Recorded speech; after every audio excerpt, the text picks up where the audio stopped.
células blancas la anterior vez. Ahora vamos a hablar de los eritrocitos y el día viernes vamos a hablar de lo que son ya hemostasa y coagulación, de lo que son las plaquetas. ¿Está bien?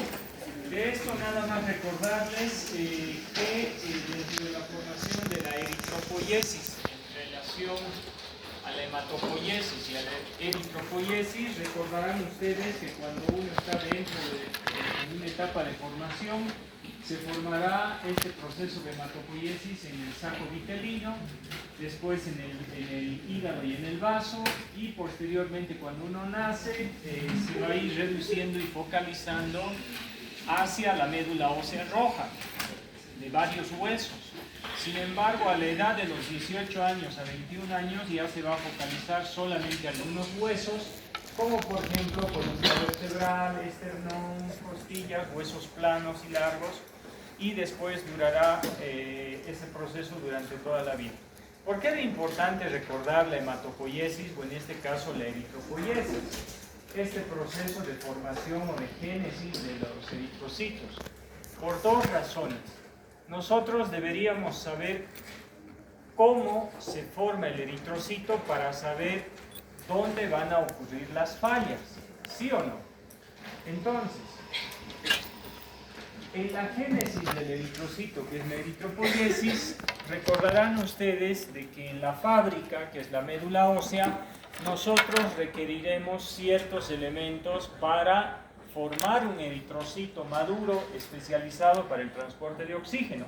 Una de las preguntas que yo les había hecho en la parte de la clase al inicio, les había dicho dónde, por ejemplo, o en qué etapa se forma la hemoglobina, esta proteína que tiene la función específica de transportar oxígeno para el metabolismo celular.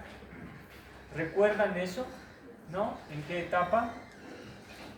En realidad, ya desde el eritroblasto basófilo va a empezar a establecer en el citoplasma las condiciones para que se incorpore la hemoglobina. Sin embargo, en el eritrocito policromatófilo, ¿sí?, es donde se consolida la incorporación, y ahora vamos a ver en qué consiste esta hemoglobina. Por si acaso, en el eritroblasto policromatófilo es donde se va a incorporar la hemoglobina. Entonces, pregunta, esta está relacionada a una de las patologías más comunes y especialmente en mujeres, la anemia ferropénica, o también la llamada anemia microcítica hipocrómica. Fíjense bien esto, vamos a ir relacionando las cosas para el criterio clínico. Si en esta etapa se tiene que consolidar la hemoglobina para darle características al eritrocito de esa célula que tiene como función principal el transporte de oxígeno, entonces va a necesitar hierro, ¿sí o no? Y el término de anemia ferropénica hará referencia a que no tienes un elemento para formar el eritrocito, ¿sí o no? Entonces, especialmente en mujeres, ¿por qué?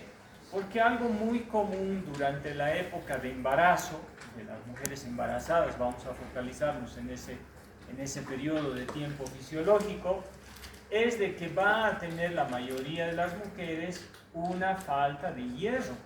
Por lo tanto, les van a dar suplementos de hierro. ¿Cuál será el problema? Va a generar anemias de tipo ferropénicas. Pero no solamente en eso, sino también la anemia ferropénica va a estar relacionada a otra cosa, que es a la vida del eritrocito. Entonces, yo voy a separar el cuadro clínico en mujeres embarazadas, en ese periodo de tiempo, y hay muchas cosas a nivel bucal también que se producen en esa etapa, por si acaso. Y otra etapa va a ser con enfermedades, especialmente de aquellas enfermedades crónicas, hemorrágicas a nivel digestivo. Ahora vamos a hablar de eso también. La idea está en esta. Si te falta el hierro, entonces no vas a poder formar un eritrocito maduro que tenga esas condiciones o capacidades. Si en una de estas partes también necesitas ácido fólico o vitamina B12, también es otro elemento, y eso va a estar relacionado con anemias megaloblásticas. Entonces, la importancia de recordar lo que ustedes han aprendido y retrotraernos a primer año, a histología, este cuadro entonces te ayuda a identificar un poco qué es lo que podría ocurrir en esas etapas. Debo recordarlo para saber que si yo tengo alguna deficiencia de algún material para la construcción de un eritrocito, entonces va a haber patología, ¿sí? Entonces tú haces histología, embriología en algún caso, vemos fisiología, viendo ya la futura función del eritrocito y dónde ocurrió la falla. Y si esa falla va a repercutir en algo que yo voy a hacer, de pronto una extracción dental, ¿sí o no? Bien, entonces recordarán, tiene este proceso del proeritroblasto, de una célula madre, tendrá el eritroblasto basófilo por ciertas características, el poricromatófilo, el ortocromático y luego el reticulocito. Y después del reticulocito pasará al torrente sanguíneo como reticulocito, y ahí se va a saturar todavía más de esta proteína que es la hemoglobina, se terminará de expulsar al núcleo y el eritrocito ya está listo para transportar oxígeno. ¿Sí? Está listo. Muy bien. Entonces, una de las patologías, viendo lo que es fisiología y fisiopatología, uno de los problemas vamos a tener relacionados a personas que viven en grandes alturas. Vamos a analizar qué es lo que nos pasa a nosotros, por ejemplo. Ustedes saben que la cantidad de glóbulos rojos en la altura no es la misma que aquellas personas que viven en la costa, ¿cierto o no cierto? Muy bien.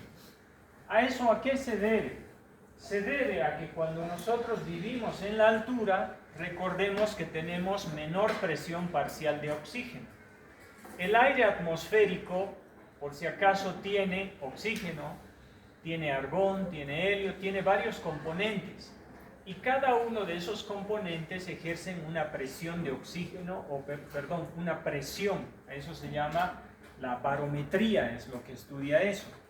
Entonces, al tener menos oxígeno, la sangre, ustedes recordarán, el oxígeno entra a través de los pulmones hacia los alvéolos pulmonares, ocurre la hematosis, que es el intercambio, y el glóbulo rojo circulará por todo el torrente sanguíneo. ¿Sí o no?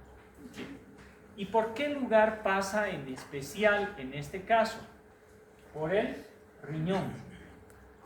Y en el riñón, al pasar por los túbulos contorneales del riñón, hay un sensor que es como si contara eritrocito, oxígeno, oxígeno, oxígeno, oxígeno, oxígeno, oxígeno. Cuenta cuántos glóbulos rojos pasan y detecta la cantidad de oxígeno. ¿Está bien?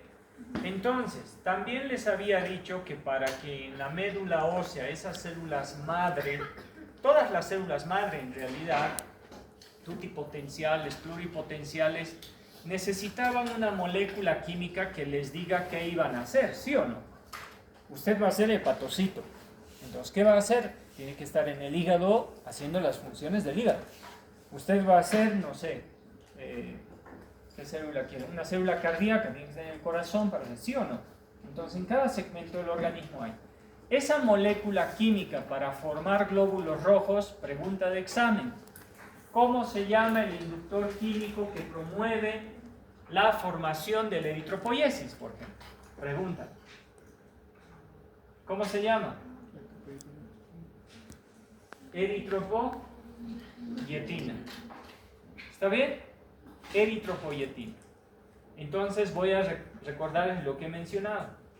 La sangre pasa por el riñón. En los túbulos contorneales hay un sensor y este sensor es específicamente el que dice cuánta eritropoyetina, ¿sí? Cuánta eritropoyetina, o también la EPO le llaman, ¿sí? Como un resumen, la EPO. Entonces, ¿cuánta eritropoyetina se va a formar? ¿Qué es lo que pasa en las alturas? Pues detecta que hay menos oxígeno. Entonces, ese sensor en los riñones libera mayor cantidad de eritropoyetina, solo por decirlo así.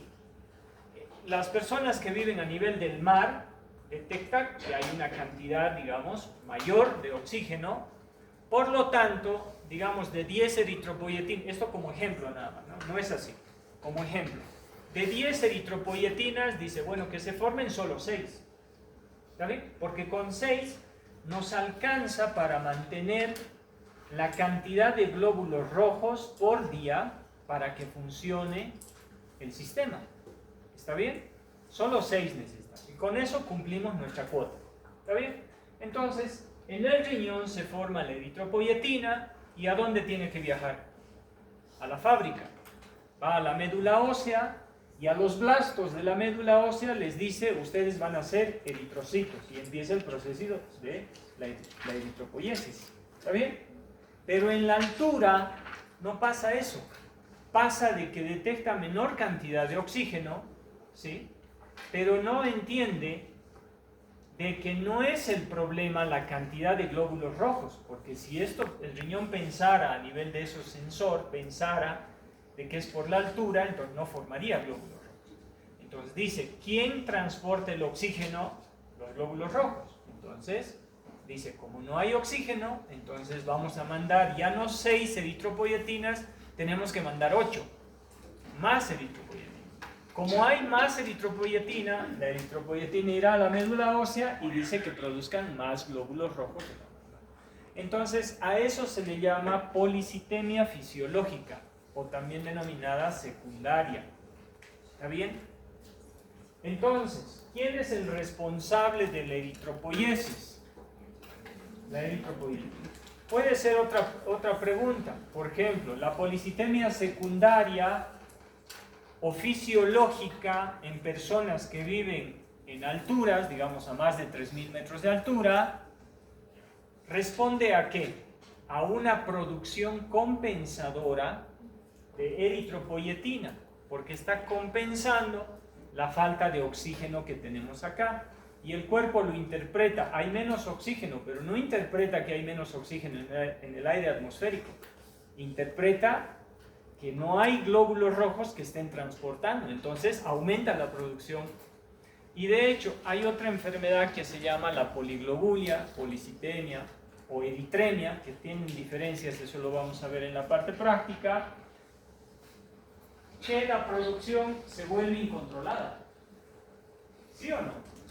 ¿Y qué les recomienda? A un principio les decía que el paciente se vaya a vivir a la costa, o que constantemente a partir de cierta edad, especialmente de los 45 años para arriba, 50 más todavía, comiencen a hacerse sangrías, ¿sí o no?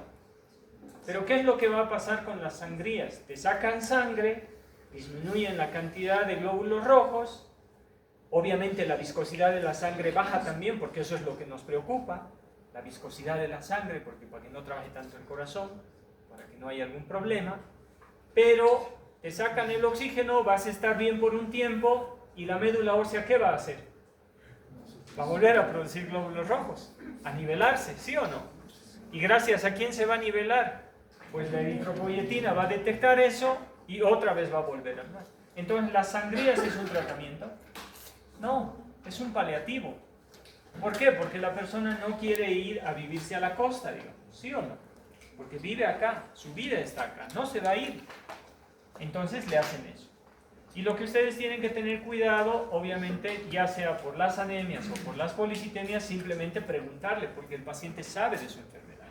Y no vaya a ser que se te desmaye en el consultorio porque su nivel de su policitemia está muy por encima de lo normal y en algún momento pierde el conocimiento, por la viscosidad de la sangre aumenta. ¿Sí? Eso también en la parte práctica lo vamos a discutir con mayor detalle. Entonces, a la falta de oxígeno en las grandes alturas, y esto ya como dato curioso nada más, ustedes han escuchado hablar que cuando uno va a hacer, por ejemplo, alpinismo, si tú vas a subir al Illimani, ¿podríamos subir todos sin ningún problema? Ustedes que son jóvenes tal vez sí, yo ya no puedo. Más aún, ustedes van a poder subir, pero en algún momento van a sufrir. ¿Por qué? porque la presión barométrica en el Illimani, por ejemplo, va a cambiar. La presión parcial de oxígeno va a cambiar. Y si no tienes una presión dentro del alveolo pulmonar, ¿qué va a pasar? Sí, ¿y qué es el colapso? La presión disminuye y va a empezar a absorber líquido. Y ahí viene el edema pulmonar. Entonces debes preparar, por eso es que se preparan ellos, para poder hacer ese tipo de no sé, hobby podríamos decirlo, o a veces deporte también, ¿no? Entonces para subir a grandes alturas, tu cuerpo tiene que prepararse para ello, ¿está bien? Porque si no el edema pulmonar en algún momento va a ser un problema, ¿está bien? Y ahí podríamos hablar de la ley de Laplace, a lo que se refiere a presiones, pero bueno, no viene al caso en esta clase, eso se habla en otra clase de respiración. Detalle. Otro detalle, por ejemplo, si te falta vitamina B12 o ácido fólico, yo tengo que ver que cuando estemos llevando digestivo, no se olviden de esto, porque hay factores que van a favorecer la producción, por ejemplo, del factor intrínseco de la mucosa gástrica, que ayuda a que se absorba la vitamina B12 o el ácido fólico. Si tú no tienes ácido fólico, vitamina, y no se te absorbe en el intestino, entonces no va a llegar a la fábrica. Entonces recordemos que la fábrica, para construir un glóbulo rojo, necesita ciertos elementos. Y si no tiene ciertos elementos, entonces va a haber problema en la producción. Y con esto vamos a terminar esta partecita, ¿no? Esta partecita, con esto vamos a terminar. Ojo, se dan cuenta que si te falta hierro, el problema no está en la fábrica, ¿sí o no? El problema es de que no le está llegando el insumo necesario a la fábrica para que produzca algo, ¿sí o no? Bien. Si te falta ácido fólico o vitamina B12, el problema está ocurriendo de pronto por la mala absorción por el factor intrínseco en la mucosa gástrica o en el intestino. Entonces hay otro problema, ¿sí? Fuera de la médula ósea, no le está llegando, ¿sí o no? Entonces, ese tipo de anemias van a ser, por ejemplo, regenerativas o arregenerativas. El problema estará fuera de la fábrica. ¿Se entiende eso? El problema está fuera de la fábrica. No depende. La fábrica está funcionando bien, pero no le están llegando los elementos necesarios para... ¿Sí?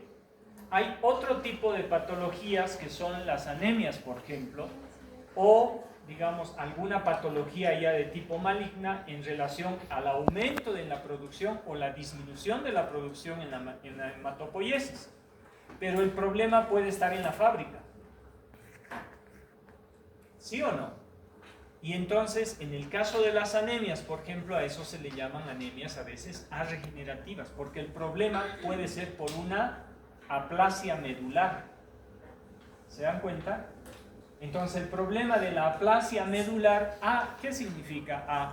Sí, ¿no? Entonces, cuando decimos sin formación de hematopoiesis por alguna, o eritropoiesis por algún caso, es de que puede ser que haya metaplasia en las células, que las células madre en la médula ósea, la fábrica esté mal. Entonces ese ya es otro tipo de problema. Entonces yo les dejo con eso en esta parte. Ustedes, cuando hablemos en la parte práctica, por ejemplo, vamos a reconocer las cosas que están fuera de la fábrica, nos van a dar anemias o policitemias, pero de distinto tipo. ¿Está bien? Y cuando las anemias o las policitemias o algo que esté pasando, el problema esté en la fábrica, entonces ahí es un problema mucho más grave en algunos casos, porque la fábrica está fallando. Tú le puedes dar ácido fólico, le puedes dar hierro, le puedes dar toda la fábrica, pero si la fábrica está mal, no va a producir. ¿Sí? Entonces ahí pensamos. En ambos casos, lo único que ustedes tienen que hacer es preguntar si el paciente tiene algún problema. ¿Está bien? ¿A través de qué? De la historia clínica. El ciclo vital del eritrocito, una de las partes más importantes que yo voy a hacer hincapié en esto, revísenlo, es lo siguiente. Para determinar, por ejemplo, vamos a hablar de una de las anemias que es imposible que no la vean. ¿Está bien? Todos ustedes, cuando ya estén atendiendo pacientes en sus consultorios, ya sean profesionales, odontólogos, generales de momento, ahí siempre les va a llevar un hipertenso, un diabético, alguien que tiene anemia, son las más comunes. Hay otras enfermedades, por ejemplo, la enfermedad de Glassman, poco te va a llegar. O el síndrome de Sjögren, yo he visto 2 pacientes con síndrome de Sjögren. Otros colegas no han visto ni una. No sé si porque no han preguntado. Entonces, ¿por qué voy a hacer referencia a una enfermedad que digamos en especial? Es porque la van a ver. Sí o sí, es imposible que en algún momento no les llegue ese paciente. Entonces, yo quiero hacer hincapié en esto. El eritrocito tiene un tiempo de vida, ¿sí o no?, de 120 días. ¿Sí? ¿Verdad? Ya. Eso si vive una vida feliz. Porque puede morir en cualquier momento. En eso también estamos de acuerdo. ¿Está bien? Pregunta, ¿dónde muere? En el vaso. En el vaso, muy bien, en el vaso. ¿Quién lo destruye cuando muere? Macrófago. Un macrófago, muy bien. ¿Qué pasa con los componentes del eritrocito? Ojo con esto. Específicamente, ¿cuántos eritrocitos tenemos? Un número al azar, no específico. ¿Cuántos tenemos? 4. Ya, 4.500.000 en el caso de las damas. De los varones, 5 millones, 6 millones. Ubicamos millones, ¿no? Ya. Ahora piensen en esto. Solamente vive 120 días. Si es que termina su ciclo vital. Bien. ¿Sí o no? Eso te quiere decir que cada 120 días, por ejemplo, o cada día, en realidad, tiene que mantener tu médula ósea roja 5 millones de eritrocitos. ¿Sí o no? Entonces, mi pregunta va a ser la siguiente. ¿Tú consumes hierro para mantener la producción de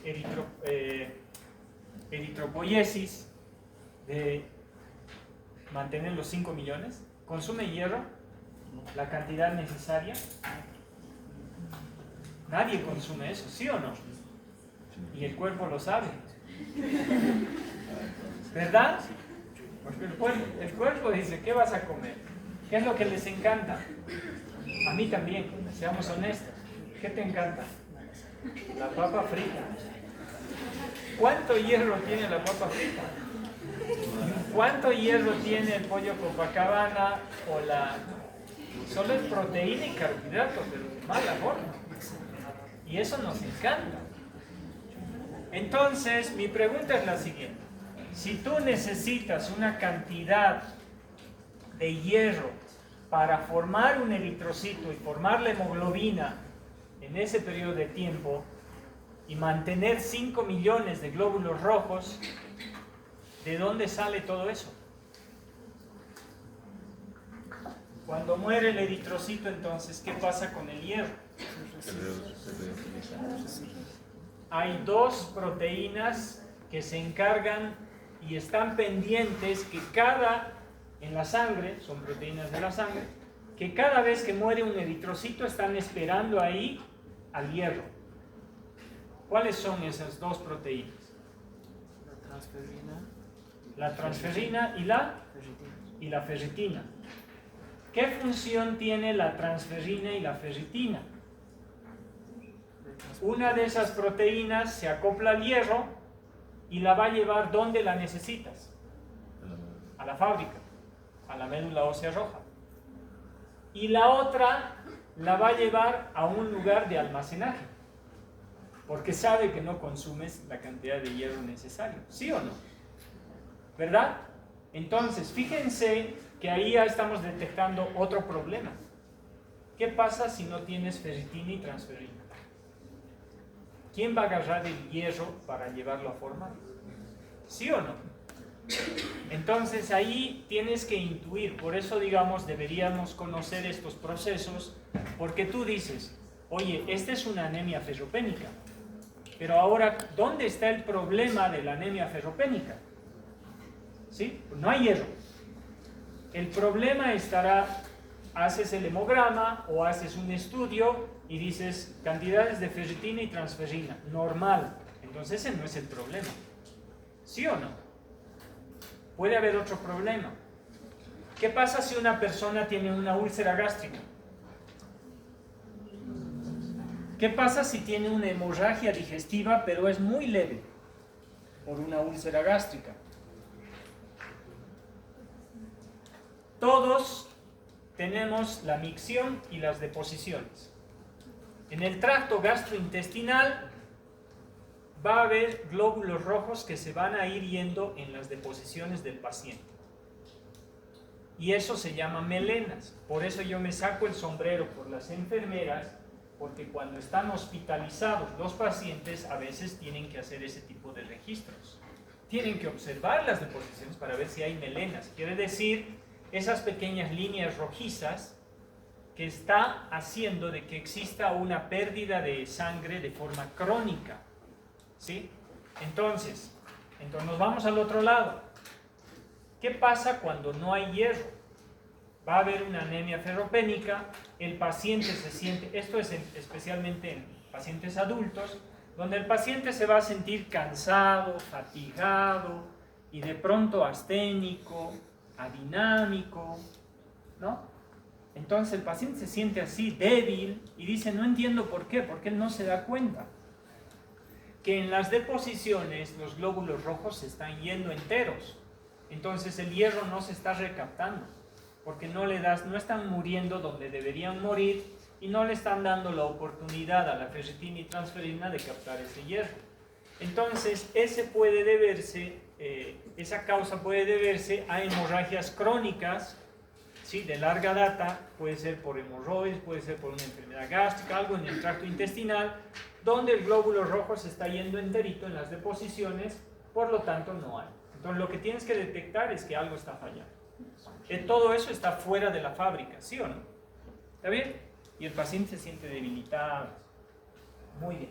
Entonces, conocer igual el ciclo vital del eritrocito y saber qué es lo que pasa también importa. Después, por ejemplo, ahí tenemos el hierro. ¿Qué pasa, por ejemplo, cuando un eritrocito muere? También tenemos dos subproductos que van a ir al hígado, que se llama la bilirrubina y la biliverdina. Ustedes estoy seguro que han escuchado hablar de aquellos pacientes que que dentro de un signo se puede ver que son amarillentos. ¿Cómo se llama ese color amarillento que tiene un paciente? Ictericia. ¿Saben por qué se produce la ictericia? ¿Perdón? Por hígado graso, ¿ya? ¿También? ¿Por qué más? No. En realidad sí, el metabolismo que debe ocurrir con la bilirrubina y biliverdina, que debería ser eliminada a través de la vesícula biliar, no está cumpliéndose. Se está acumulando y eso se llama la ictericia, la acumulación de bilirrubina y biliverdina. ¿Y de dónde sale la bilirrubina y biliverdina? De la muerte del eritrocito. ¿Y cada cuánto hay eso? Cada 120 días mueren eritrocitos. Todos los días están muriendo. ¿Sí o no? Entonces eso tiene que estar funcionando bien, el hígado tiene que estar funcionando bien, ¿verdad? Ahora la pregunta del razonamiento, en ese caso, porque ya nada que ver con este otro. Si está fallando el hígado, pues tengo que cuidarlo y no darle paracetamol, que es hepatotóxico, ¿no? Viene el paciente ictérico, medio amarillento, y tú le recetas paracetamol. Lo vas a fulminar, ¿verdad? Entonces por eso se relaciona también con farmacología. Bueno, nos salimos. Entonces deberíamos detectar ciertos detalles para poder reconocer dónde están ocurriendo las fallas. ¿Está bien? Muy bien. Entonces todos tenemos el conocimiento de que el eritrocito transporta el oxígeno. Y ahora vamos a ir a hablar un poco de eso. Cada vez que nosotros inspiramos y expiramos, introducimos aproximadamente 500 ml de aire atmosférico. De los 500 ml, solo 350 ocurre la hematosis. ¿Está bien? Y eso va a ser transportado por el torrente sanguíneo. Para que ocurra eso, ¿sí? Nosotros, y para que ocurra esto, la distribución en los capilares para el metabolismo celular, porque eso es lo que aportamos para que ocurra el metabolismo celular, Entonces, lo que vamos a necesitar es que haya una saturación y un... ¿Está bien? Entonces, ¿cómo se forma o qué características tendrá el glóbulo rojo para transportar oxígeno? No tiene núcleo, no tiene mitocondrias, fíjense, no tiene la capacidad para formar ATP, son las más numerosas de la sangre, eso ya lo sabemos. En mujeres los valores oscilarán entre los 4.500.000 a 5.400.000, en los varones de 5.200.000 a 6.100.000. Les he pasado el dato, lo tienen en el WhatsApp con ese cuadrito, ¿no? La forma del tamaño, esto ya lo conocen ustedes, lo voy a ir pasando un poco más rápido. Ustedes saben que tiene un espesor aproximado de 2.5, 7.8 micrómetros de diámetro. Tiene esa forma debido a la hemoglobina, especialmente ya que pierde el núcleo, ¿sí? En el centro mide 1 micro aproximadamente, y esta depresión que tiene aquí es porque le ayuda así a tener la reacción con el oxígeno para que pueda transportarse, ¿no? Tiene flexibilidad y todo eso. Muy bien, veamos. La hemoglobina. La hemoglobina tiene dos porciones, por eso está separado acá. La porción hemo y la porción globina. Esta porción hemo se forma gracias a moléculas denominadas, por ejemplo, o dos moléculas, es como los ingredientes para construir algo, ¿no? Entonces necesitarás dos moléculas de succinilcolina, dos de glicina, y lo que vas a formar es algo que se llama el pirrol. Este pirrol lo vamos a dibujar en este caso para que sea un poco entendible. Este triángulo es el pirrol y yo voy a necesitar 4 de estos. ¿Está bien? 4 de estos. ¿Qué me falta a esto? Incorporarle el hierro. Entonces yo tengo 2 moléculas de succinilcolina más 2 de glicina, ya tengo el pirrol, que tienen que ser 4, y le voy a incorporar el hierro. ¿En qué etapa? En la etapa del reticulocito policromatófilo, especialmente. Bien, ya está. Ahora ya está la porción, solo la hemo. Ahora falta la porción globina, que es la porción proteica. ¿Está bien? Muy bien. Entonces, le vamos a incorporar ahí, ¿lo ven? La porción globina. Y con esta incorporación de acá, ya estará la hemoglobina. ¿Sí? ¿Está bien? No. Porque la hemoglobina, ojo con esto igual, no es un monómero, es un tetrámero. Y un tetrámero tiene 4. Entonces yo debería tener 4 de estos para formar la hemoglobina. ¿Está bien? Entonces vamos a poner 4. Ahora sí ya está completa la hemoglobina. ¿Sí o no? Tengo mis moléculas de 2 succinilcolina, 2 glicinas, 2 pirroles. Ya tengo el hierro incorporado y tengo la porción globina, que es la porción proteica. 4 de estos entonces hacen a la hemoglobina. Pero acá también viene una pequeña diferencia que a nosotros tanto en la odontología no nos va a interesar. Esto es solo de conocimiento. ¿Está bien? Pero sepan que así es. Esta porción proteica tiene que ser de estas 4 combinaciones posibles. Quiere decir que una porción, o mejor dicho, la hemoglobina, que es un tetrámero, porque tiene 4 de estos, ¿sí? Y la porción proteica siempre va a haber 2 alfas. En todas las hemoglobinas siempre va a haber 2 alfas. Entonces le vamos a poner acá. ¿Está bien? Perdón. Alfa, beta, gamma y delta, antes de que se vea. ¿Está bien? Entonces, nosotros tenemos la hemoglobina del adulto, la hemoglobina A2, que también es un tipo especial de hemoglobina, y tenemos la hemoglobina fetal. ¿Por qué hay la diferencia en estas hemoglobinas? Es porque la porción proteica, les decía, cambia. Por ejemplo, siempre voy a tener Fíjense esto, 2 alfas. La hemoglobina siempre va a tener 2 alfas. Eso es lo que no cambia. Pero las otras 2 de acá sí cambian. Por ejemplo, si van a ser betas, cuando la hemoglobina tiene 2 proteínas, 2 porciones globina, que sean del tipo alfa y 2 que sean del tipo beta, a esa se la ha denominado hemoglobina del adulto, que esa es la hemoglobina que todos nosotros tenemos, en su mayor parte. Hay un tipo especial de hemoglobina que es la A2. ¿Qué es lo que cambia? Siempre tenemos las alfas. Entonces voy a quitar las beta y voy a poner otro tipo de proteína. Por ejemplo, ¿qué es eso? ¿Gamma? Delta. ¿O delta? Delta. Delta. Entonces, si yo tengo 2 porciones alfa y 2 delta, esa va a ser la hemoglobina del tipo A2, que en algunos casos, para el término de medicina y hematología, es muy importante. ¿Para nosotros será importante? No. Solo sepan que así está formada la hemoglobina. ¿Está bien? Ahora, ¿qué pasa si yo esto cambio y en vez de delta van a ser gamas? Esto les interesará a los pediatras, porque esa es la hemoglobina fetal. O sea, para valorar si se está formando bien. ¿Está bien? Entonces, esto obviamente no les voy a preguntar, más les puedo preguntar cómo está conformada la hemoglobina o si es un tetrámero o un monómero, ¿no? Después, más específicos, sería rebuscarle mucho en algo que no es muy útil. Preguntas más importantes serían: ¿por qué falta hierro? ¿Por qué falta ácido fólico o vitamina B12? ¿Qué tipo de anemia te da? ¿Está bien? Ese tipo de preguntas serían más importantes.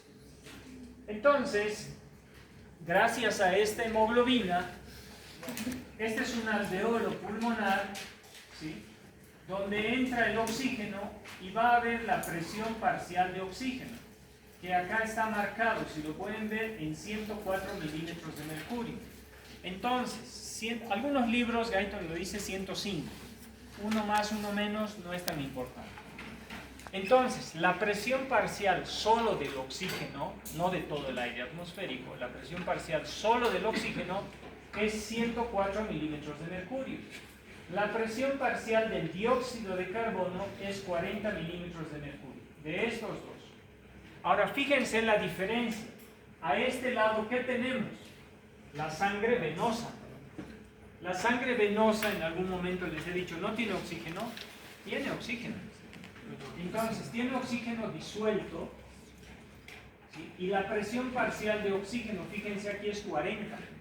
Entonces, es obvia la diferencia, ¿no? En el alveolo pulmonar hay mucha presión de oxígeno, porque tú estás inspirando, ¿sí?, y lo que viene en el torrente sanguíneo es muy poca la cantidad de presión de oxígeno, 40 milímetros de mercurio.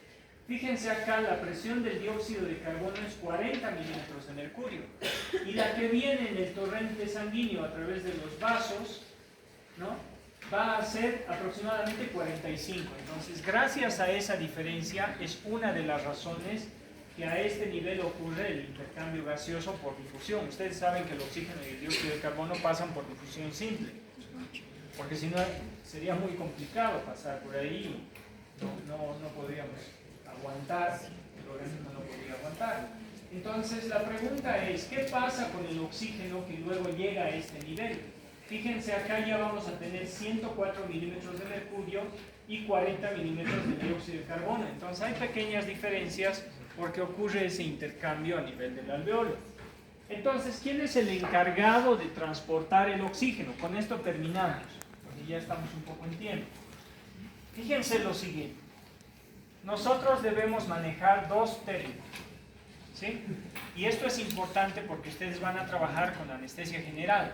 No ustedes, sino es que de pronto tal vez van a utilizar en los servicios de alguien que trabaja con anestesia general, y en cirugía les van a pedir igual eso, y cuando estén manejándose en los rotes intrahospitalarios también les van a decir eso. 2 cosas tienen que saber, chicos. Nosotros tenemos el oxígeno que entra acá. Fíjense, cambió de 40 a 104 milímetros de mercurio. La pregunta es, Esta es la presión parcial, pero es del oxígeno disuelto. Quiere decir, el oxígeno está libre en el torrente sanguíneo. No está fijado a la hemoglobina. ¿Está bien? Todavía. Por las reacciones químicas que van a ver, se va a fijar. Pero fíjense, el glóbulo rojo no llega sin oxígeno al pulmón. Llega con oxígeno. Pero no llega totalmente saturado. Entonces, aquí hay dos términos. Presión parcial de oxígeno es una cosa y se debe al oxígeno disuelto, quiere decir al oxígeno libre que está en la sangre. Y cuando hablen de saturación de oxígeno, les hice esa pregunta hace tiempo. ¿Recuerdan del COVID que te ponían el aparatito para medirte la saturación de oxígeno? Pues cuando trabajen con un anestesiólogo también va a medir la saturación de oxígeno, porque así lo controlas al paciente mientras tú estás haciendo tu trabajo. Entonces, la saturación de oxígeno, ojo con esto, la saturación de oxígeno tiene la relación directa con la cantidad de oxígeno que está fijada a la hemoglobina. Por ejemplo, acá yo tengo 4 cuadrados, ¿sí o no? ¿Está bien? Si los 4 cuadraditos estuvieran llenos de oxígeno, representarían el 100%, ¿sí o no? En este momento, este eritrocito, ¿con cuánto por ciento está cargado? Sí, fácil, ¿no? 75%. Entonces, cuando pasa el alveolo pulmonar, cuando pasa acá, gracias a la presión de oxígeno, este sitio se va a rellenar. ¿Sí? Ahí, y cuando pase ahí, entonces, ahí estaba todo marcado. Acá, ¿ven? Entonces, la saturación de oxígeno va a ser al 100%. Pero cuando sale del pulmón, no va a salir con el 100%. ¿Por qué? ¿Por qué creen que cuando pasa el pulmón, la saturación de oxígeno no es del 100%? ¿Saben por qué? Pues porque el pulmón también necesita oxígeno para el metabolismo celular. Y ahí se come 2%. Entonces, lo que sale del pulmón va a ser solamente un 98%. ¿Está bien? Ahora sí, con esto terminamos. ¿Saben que el eritrocito es el salvador de nuestro organismo? Por la siguiente razón. Sabemos que hay oxígeno disuelto, ¿sí o no? Libre. ¿Está bien? Y luego sabemos que hay la saturación de oxígeno, que es el eritrocito, que está cargado de oxígeno, ¿verdad? Su función del eritrocito entonces es que cuando pasa por el torrente sanguíneo, gracias a la presión parcial y la difusión, todos los tejidos van a recibir oxígeno. Entonces el eritrocito pasa por acá, ve este tejido y dice, ¿ustedes están ok? Sí, están ok. Pasa por acá y dice, ¿ustedes están ok de oxígeno para su metabolismo celular? Dicen, ok, perfecto. Me voy acá. Pero estos pobres de acá,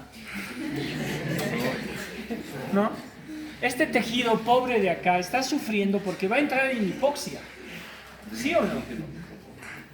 ¿Sí? Entonces están sufriendo acá. Entonces, cuando este tejido y el organismo también se da cuenta, y el pH, obviamente ahí, el efecto Bohr, el efecto Aldana y todo eso, hay un montón de cosas que no les estoy diciendo. Sin embargo, el eritrocito que estaba cargado del oxígeno al 100%, pasa por aquí, todo está ok, y ellos dicen, no, vamos a entrar en un estado de hipoxia. Entonces, ¿qué hace? Él es el salvador. Empieza a proporcionar oxígeno a los tejidos que necesitan.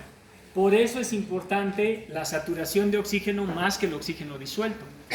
Porque mientras tú tengas eritrocitos cargados, el eritrocito va a ser muy noble, y para que no entren en un estado de hipoxia algunos tejidos que necesitan, imagínense el cerebro, cuando está muy hipóxico, entonces él es el que les va a dar. ¿Qué pasaría si el eritrocito no tiene cargado o su saturación de oxígeno no está óptima fisiológicamente?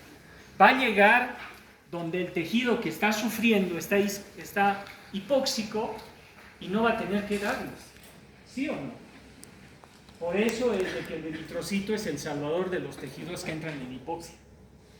¿Se dan cuenta? Por esa razón es que es importante medir la saturación de oxígeno y no tanto así la presión parcial de oxígeno. ¿Está bien? ¿Se entendió eso? Ya, muy bien. Listo.